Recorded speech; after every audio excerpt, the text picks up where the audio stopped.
Ok, donc bonjour à tous, je me présente, je m'appelle Virgile et aujourd'hui je vais vous parler de comment le big data ou l'analyse de données massives va nous permettre de comprendre les cancers pédiatriques. Mais d'abord, qu'est-ce que le cancer? Le cancer, c'est à la base une mutation qui va survenir à un moment dans votre corps, dans vos cellules. Elle va tomber sur un gène. En tombant sur le gène, elle va permettre à la cellule de proliférer, de se multiplier de façon incontrôlée. Cette multiplication va juste arriver à un résultat qui est qu'on va former une sorte de boule qu'on va appeler une tumeur qui prendra place dans certains organes, comme par exemple les poumons.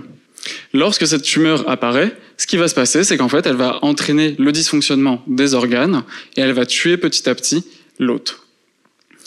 Maintenant, qu'est-ce qui se passerait si je vous annonçais qu'au cours de votre vie, vous allez développer des tumeurs sans jamais vous en rendre compte?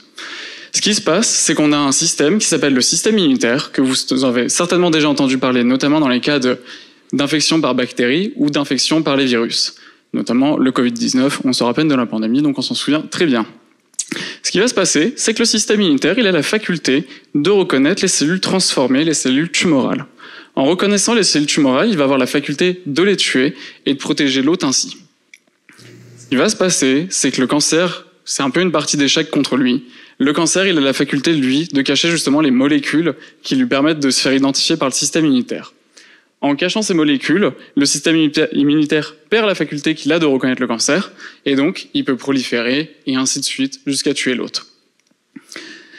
Mais comment on traite le cancer? Il existe plusieurs thérapies. L'une des thérapies les plus importantes et qu'on connaît un peu tous, c'est la chimiothérapie. Souvent, l'image qu'on donne de la chimiothérapie, c'est un peu l'équivalent d'une sorte de bombe nucléaire qu'on va placer dans le corps d'un patient, de telle façon à raser un peu toute la zone.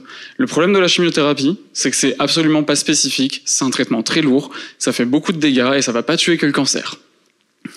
Depuis quelques années maintenant, on a les immunothérapies qui sont apparues, et les immunothérapies, elles ont pour but tout simplement de réactiver votre système immunitaire. Le système immunitaire, il a la capacité de reconnaître le cancer, très bien, on va jouer avec, on va essayer de le réactiver. Ce qui va se passer, c'est que lors d'un cas classique, où le système immunitaire n'est plus capable de voir la cellule cancéreuse, c'est tout simplement à cause de certaines protéines. Je vais squeezer les noms parce que ça n'a pas beaucoup d'importance ici. Ces protéines sont en fait des inhibiteurs de la cellule immunitaire. Elles vont donc elles vont bloquer la cellule immunitaire. Elle va donc passer son chemin sans reconnaître la cellule cancéreuse. L'immunothérapie, elle a pour but justement de bloquer ces protéines bloqueuses et donc de permettre à la cellule immunitaire de dire « ça c'est bizarre, ça c'est dangereux, je vais peut-être le tuer au cas où ». Sauf que le problème, c'est que les immunothérapies, ça marche très bien dans le cas de cancer chez l'adulte, mais ça ne marche absolument pas dans les cas de cancer pédiatrique, malheureusement. Et c'est là où je vais rentrer en place. Moi, mon but, ça va d'essayer de comprendre pourquoi ça marche pas. Donc ce que je vais faire, c'est tout simplement, je vais prendre des biopsies, donc c'est des bouts de tumeurs, des bouts de patients, et je vais extraire plusieurs données qui m'intéressent. L'une des données qui va m'intéresser, c'est d'abord la génomique, les gènes, l'ADN. C'est globalement l'information qui compose votre corps. Pourquoi vous avez les yeux bleus, pourquoi vous avez les cheveux bruns, ce genre d'informations. Je vais m'intéresser ensuite à la transcriptomique. La transcriptomique, c'est l'ARN. C'est quelque chose de peut-être un peu plus sombre pour les gens de manière générale, mais disons que pour passer d'un gène à une protéine, il faut passer par un messager, et ce messager s'appelle tout simplement l'ARN.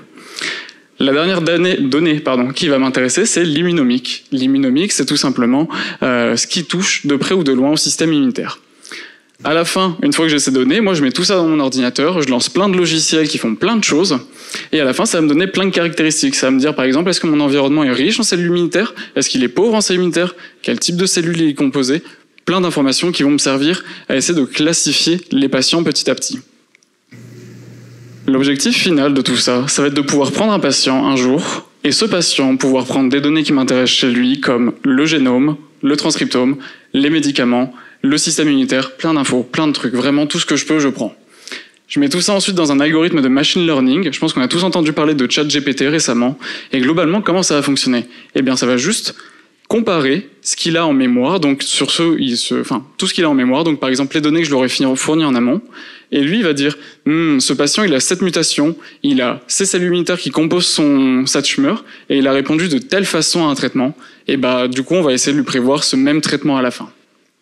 L'objectif, c'est de pouvoir dire, par exemple, au patient bleu, le patient bleu, il peut répondre à une immunothérapie, on va lui donner une immunothérapie. Le patient violet, pareil, on lui donne une immunothérapie. En médecine, ceci s'appelle la médecine de précision. C'est quelque chose qui est encore un peu nouveau, et c'est surtout quelque chose qui, une fois que ce sera fonctionnel, ça va révolutionner la science. Je vous remercie de votre attention, je remercie les différents organismes qui me financent. Si vous voulez un peu plus d'informations, il y a un petit QR code à scanner pour les immunothérapies et j'attends vos questions avec impatience.